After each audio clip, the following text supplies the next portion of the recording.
Good morning ಅತ್ತೆ. ಏನೇ ಸೊಸೆ 8 ಗಂಟೆಗೆ ಎದ್ದಿದೀಯಲ್ನೇ? ನನ್ನ ಮಗಳು ನೋಡಿ ಕಲ್ತ್ಕೊಳೆ 6 ಗಂಟೆಗೆ ಹೆಂಗ್ ಎದ್ದಳು ಅಂತ. ಅತ್ತೆ ಅದು ಬಂದು ಅಕ್ಕ 8 ಗಂಟೆಗೆ ಮಲ್ಕೊಂಡ್ಬಿಡ್ತಾರೆ ಅತ್ತೆ. ಅದೇ ಆ ಟೈಮಲ್ಲಿ ನಾನು ನೀವು ತಿಂದಿರೋದು ನಿಮ್ಮ ಮನೆಯವರೆಲ್ಲ ತಿಂದು ತೇಗಿ ಗುಡ್ಡೆ ಹಾಕಿರ್ತೀರಲ್ಲ, ಆ ಪಾತ್ರೆ ಬೆಳಗ್ತಾ ಇರ್ತೀನಲ್ಲ ಅತ್ತೆ. ಇಲ್ಲಾಂದರೆ ಒಂದು ಕೆಲಸ ಮಾಡ್ತೀನಿ ಅತ್ತೆ, ನಾಳೆಯಿಂದ ನಾನು 8 ಗಂಟೆಗೆ ಮಲ್ಕೊಂಡ್ಬಿಡ್ತೀನಿ. ಅಕ್ಕಂತರ ನೀವು ಪಾತ್ರೆ ಬೆಳಗ್ಬಿಟ್ಟು ಮಲ್ಕೊತೀರಾ ಅತ್ತೆ? ಆಗ ನಾನು ಬೆಳಿಗ್ಗೆ 6 ಗಂಟೆಗೆ ಎದ್ದೇಳ್ತೀನಿ. ಏನು ಬೇಡಕ್ಕಂತೆ 8 ಗಂಟೆಗೆ ಎದ್ದೇಳವ ಆರಾಮಾಗಿ. ಇದಾಗಲ್ಲ ಈ ಮುಂಡೆಗೆ.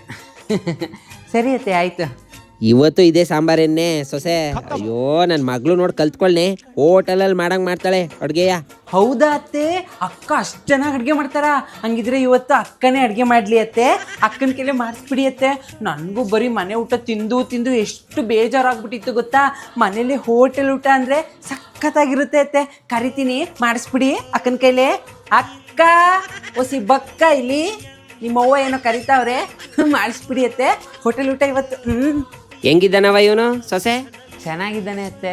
ನಮ್ಮ ಮಗಳು ನಾವು ತೋರಿಸ್ದವ್ರನ್ನೇ ಮದುವೆ ಆಗೋದು. ಈ ಲವ್ ಪವ್ ಅಂತ ಚಂಗ್ಲ ಆಟಗಳನ್ನೆಲ್ಲ ನಾವು ಕಲಿಸಿಲ್ಲ. ಕರೆಕ್ಟು ಅತ್ತೆ ನೀವು ಹೇಳೋದು.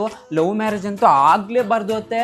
ನನಗೂ ಅವಾಗ ಅನ್ನಿಸ್ತಾ ಇರುತ್ತೆ, ನಾನು ನಮ್ಮ ಮನೆಯವ್ರು ನೋಡಿದ ಹುಡುಗನ್ನೇ ಮದುವೆ ಆಗಬೇಕಿತ್ತು ಅಂತ. ಮನೆಯವ್ರಾಗಿದ್ರೆ ಒಳ್ಳೆ ಮನ್ತಂದವ್ರಿಗೆ ನೋಡಿ ಮದುವೆ ಮಾಡ್ತಾರೆ ಅಲ್ವಾ ಅತ್ತೆ? ಹೇಳಿ ಅತ್ತೆ, ನಿನ್ಗೆ ಹೇಳ್ತಾ ಇರೋದು. ಅತ್ತೆ ಮುಂಡೆ ಹೇಳು. ಮಾಡ್ಲು ಕರ್ನಾಟಕದಲ್ಲಿ ಒಬ್ಬರೇನೋ